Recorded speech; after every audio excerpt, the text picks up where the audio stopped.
وہ میں یونیورسٹی کے فائنل ایئر میں تھا، یہ واقعہ میں اکثر سنا بھی دیتا ہوں دوستوں. یونیورسٹی کے فائنل ایئر میں تھا، میں تھرڈ ایئر میں تھا، میرا ایک دوست فائنل ایئر میں تھا، یہ university of engineering technology Lahore UIT سے.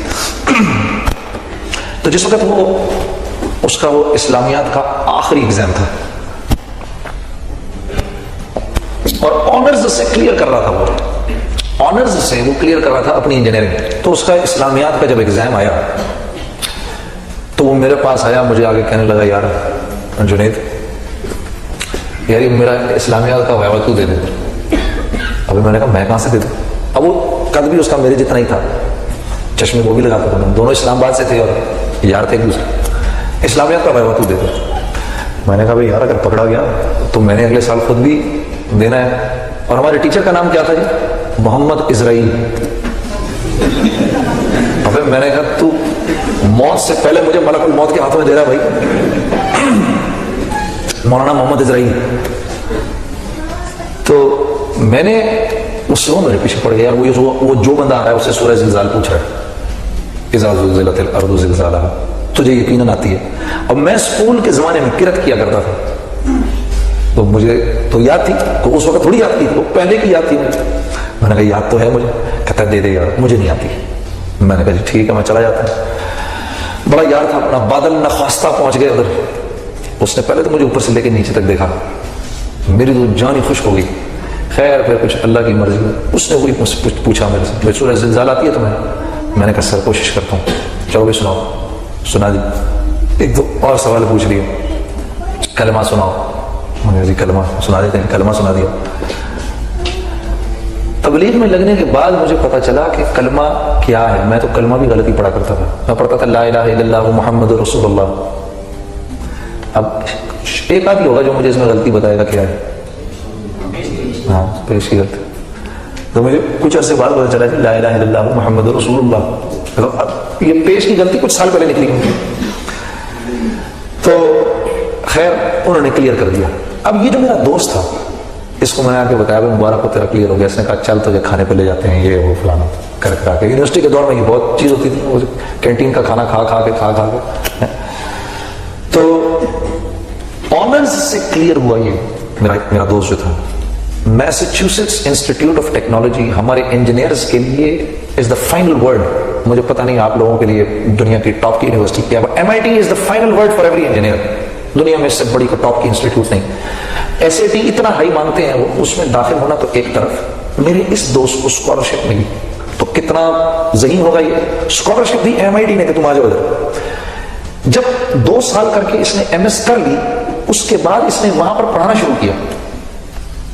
3 سال اس نے MIT میں پڑھایا. جب یہ پڑھا چکا پڑھانے کے بعد اس کو گورنمنٹ آف یونائٹڈ اسٹیٹس نے اسٹیٹ ڈپارٹمنٹ نے بلایا اور میرے خیال ہے کوئی ایک ایڈوائزری پوسٹ دی اس کو میرے اس دوست کو.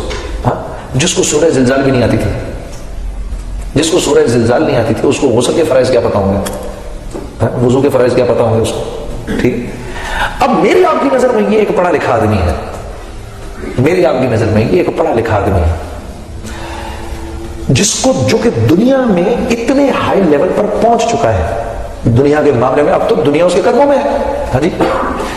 جو میں بات کہنا چاہ رہا ہوں یہ اللہ سے آری ہے، اللہ کی ذات کے تاثر سے آری ہے، محمد رسول اللہ صلی اللہ علیہ وسلم کے طریقوں سے اور سنتوں سے آری ہے. اب مجھے بتاؤ کیا یہ شخص کامیاب ہے؟ وہ کیوں نہیں بھائی 10 15 20 ہزار ڈالر مہینے کے لے رہا ہے یار. عجیب بات کر رہے ہیں آپ لوگ. تو پھر اور کیا کامیابی ہے بھائی؟ آج ہمارے بھی کامیابی کے سٹینڈرڈ وہی ہو چکے ہیں جو غیروں کے ہیں. میرا ایک دوست کہتا ہے یار ابابیل کے جھنڈ نہیں آئے ہمیں بچانے کے لیے. یہ ابابیل کے جھنڈ کدھر ہے؟ وہ سعید انور کے سامنے اس نے یہ بات کر دی. وہ سعید انور اللہ کا بندہ اس نے کہا یار ابابیل کے جھنڈ آئے تھے. یہ نہیں کہ وہ آئے نہیں. مسلمانوں کی اور جب کافروں کی جنگ ہوئی وہ آئے. وہ آ کے انہوں نے اوپر سے دیکھا، وہ پہچانے نہیں سکے کہ مسلمان کون سے کافر کون سے. وہ بیچارے اوپر ہی اوپر منڈلا کے انہوں نے کہا چلو ایسے کرتے ہیں کہ شادیاں چل کے دیکھتے ہیں ادھر پتہ چل جائے گا. تو پتہ چلا کہ وہ جو شادیاں دیکھنے کے مسلمانوں کی تو وہاں پر تو مہورت طے ہو رہی تھی. جی وہاں پر تو ہندو بھی شرما رہے تھے ان کی شادیاں دیکھ کر. جی وہاں پر تو لڑکیاں ماشاءاللہ سے ڈانس تیار کر رہی تھی ہندوستانی گانوں کے اوپر کہ کیسے ناچیں گی وہ سب کے سامنے. وہ بیچارے ادھر بھی کنفیوز ہو گئے.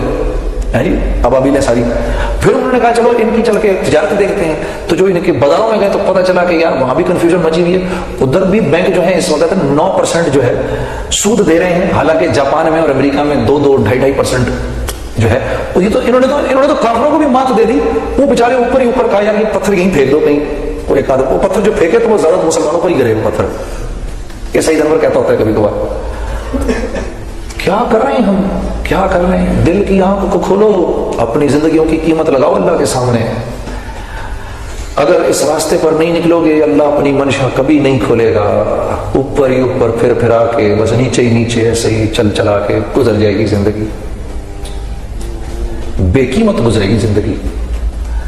میرے ایک دوست نے کہا بھائی آپ کیا بات کرتے ہیں جنید صاحب, صحابہ بھی تجارت کرتے تھے. یہ آپ کے بھی ذہن میں صحابہ بھی تو تجارت کرتے تھے, نہیں کرتے تھے؟ یقیناً کرتے تھے, کیوں نہیں کرتے تھے؟ حضرت عبداللہ بن مسعود نے تابعین کی ایک جماعت سے کہا کہ تم لوگ آج ہم سے زیادہ عبادت کرتے ہو, لیکن تم میں اور ہم میں فرق یہ تھا کہ صحابہ کے دلوں میں دنیا نہیں تھی, تمہارے دلوں میں دنیا. ابھی دنیا کیا ہے, یہ بڑا ایک ضروری سوال ہے. بھائی دنیا کیا چیز ہے؟ ہر وہ چیز جو تمہیں اور مجھے اللہ کے حکم پر آنے سے روکے وہ دنیا ہے. مثال کے طور پہ اب صحابہ بھی تجارت کرتے تھے. کیا تجارت کرتے تھے صحابہ؟ اپنی دکان میں بیٹھے ہیں, اللہ اکبر اللہ اکبر, آواز آئی, دکان بند کی, مسجد چلے گئے. کیوں؟ کیونکہ جانتے ہیں یہ دکان فائدہ پہنچانے میں 100% اللہ کے امر کی محتاج ہے. چلے گئے وہاں پر. اب وہاں بیٹھے ہیں, وہاں پتہ چلا کہ فلاں جگہ کے اوپر اللہ کے احکامات دھڑا دھڑ ٹوٹ رہے ہیں. کون لوگ ہیں جو اللہ کے راستے میں چلنے کے لیے تیار ہیں؟ تو ایک حکم آیا حلال روزی کمانے کا, اس کے بعد ایک بڑا حکم آیا نماز کا, نماز پہ چلے گئے. جب نماز پہ پہنچے تو وہاں پر بڑا حکم آیا ہجرت کے لیے, اس کے لیے بھی اپنے آپ کو پیش کر دیا. صحابہ تجارت کرتے تھے, یہ تجارت کرتے تھے, اس طرح تجارت کرتے تھے صحابہ. تو کیا تھا, کیا تھا؟ اللہ نے ان کی دنیا بھی ایسی بنائی, ایسی بنائی, ایسی بنائی. حضرت عبد الرحمن بن عوف ملتاری جمیل صاحب سے میں سن رہا تھا, دنیا سے جب گئے تو 3 ارب 30 کروڑ سونے کی اشرفیاں چھوڑ کر گئے. یہ کاغذ کے پرچے نہیں, ہم نے اس صحابہ کو کیا سمجھ رکھا ہے. حضرت زبیر بن عوام 5 کروڑ سونے کی اشرفیاں چھوڑ کر گئے. حضرت طلحہ بن عبید اللہ, یہ میں آپ کو اشرف مبشرہ بھی کسے سنا رہا ہوں. حضرت طلحہ بن عبید اللہ وہ پہلے تاجر ہیں, عرب تاجر, مسلمان تاجر ہیں, جن کے پانی کے جہاز چلنا شروع ہوئے. پہلا جہاز جب مدینہ پہنچتا تھا تو آخری جہاز اس وقت قسطنطنیہ کے ساحلوں سے چل رہا ہوتا تھا. اتنے بڑے تاجر تھے کیا؟ اشرائے مبشرہ, دنیا میں ہی اللہ جل شانہ کی طرف سے رسول اللہ صلی اللہ علیہ وسلم نے ان کو جنت کی بشارت دے دی. یہ وہ تجارت تھی جو صحابہ کیا کرتے تھے, یہ وہ تجارت تھی. کیوں؟ دیکھو انبیاء علیہ الصلوۃ والسلام نے اس دنیا میں آ کر بڑے بڑے معجزات دکھائے ہیں جی. بیماروں کو شفا مل گئی, نابینا کو نظریں مل گئی ہیں جی, مردہ کو زندہ کر دیا حضرت عیسیٰ علیہ السلام نے. لیکن یہ معجزات ضرور دکھائے, اس کے باوجود حضرت عیسیٰ علیہ السلام اس دنیا میں معجزات دکھانے نہیں آئے. ان کا موضوع ہدایت پھیلانا تھا, ان کا موضوع ہدایت پھیلانا تھا. جو کچھ سنا گیا اللہ پاک اس پر عمل کرنے والا اور آگے لوگوں تک پہنچانے والا بنائے. مزید اصلاحی بیانات کے لیے ہمارا یوٹیوب چینل بیوٹیفل بیان JJ کو سبسکرائب کریں اور ویڈیو کو لائک کریں. جزاک اللہ خیر.